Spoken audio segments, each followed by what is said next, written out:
நம்ம எல்லாருக்குமே எதிர்காலத்தை பற்றி நிறைய கனவுகள் இருக்கும். அந்த கனவுகளுக்காக நம்ம உழைச்சிக்கிட்டு இருப்போம், முயற்சி செஞ்சிட்டு இருப்போம். அதுக்கான நிறைய நம்ம கஷ்டப்படுவோம். இந்த காலகட்டத்தில் அந்த கனவுகள் நிறைவேறாத கனவுகள் நிறைய இருக்கும்.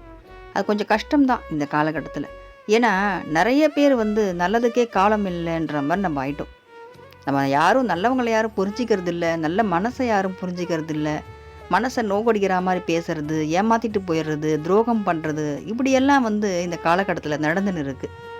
ஆனால் நல்லதுக்கே காலம் இல்லைன்னு நம்ம நினைக்கிறோம் பார்த்தீங்களா? அப்படி நினைக்கவே கூடாது. நல்லதுக்கு காலம் இருக்குது. அவங்கவுங்க செஞ்ச பலன் அவங்கவுங்களுக்கு கிடைக்கும். அதுக்கு தான் தர்ம சக்கரம் சுற்றின்னு இருக்குது. நம்ம வேலவன் இருக்கும்போது முருகர் கையில் அந்த வேல் இருக்குது.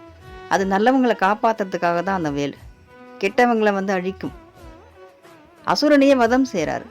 அது மாதிரி எல்லா அசுரத்தனத்தையும் வதமாகும். முருகர் நமக்கு கூட இருப்பார். நம்ம முருகான்னு ஒரு விஷயம், முருகனை மட்டும் நம்ம நம்பிட்டா போதும். நம்ம வாழ்க்கையில் நம்ம எதை பற்றியும் கவலைப்பட வேண்டாம். எதிர்காலத்தோட கனவுகள் எல்லாமே முருகன் நிஜமாக்கி கொடுப்பார். நம்மளுடைய மனசை பார்ப்பார் அவர். இந்த அளவுக்கு தூய்மையான ஒரு மனம் கொண்டவங்களுக்கு நிச்சயமாக நம்ம அவங்களுக்கு துணையாக இருந்து அவங்களுக்கு என்ன தேவையோ அதை நம்ம செஞ்சு கொடுக்கணும் அப்படின்னு முருகர் முடிவு எடுப்பார். அவர் முடிவு எடுக்கிறதுனால தான் நம்ம முருகான்னு கூப்பிடுறோம், முருகான்னு மனசில் நினைக்கிறோம். இல்லைனா முருகனை நினைக்க கூட முடியாது நம்மளால்.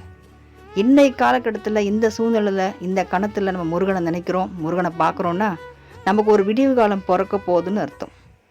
வெற்றிவேல் முருகனுக்கு அரோகரா.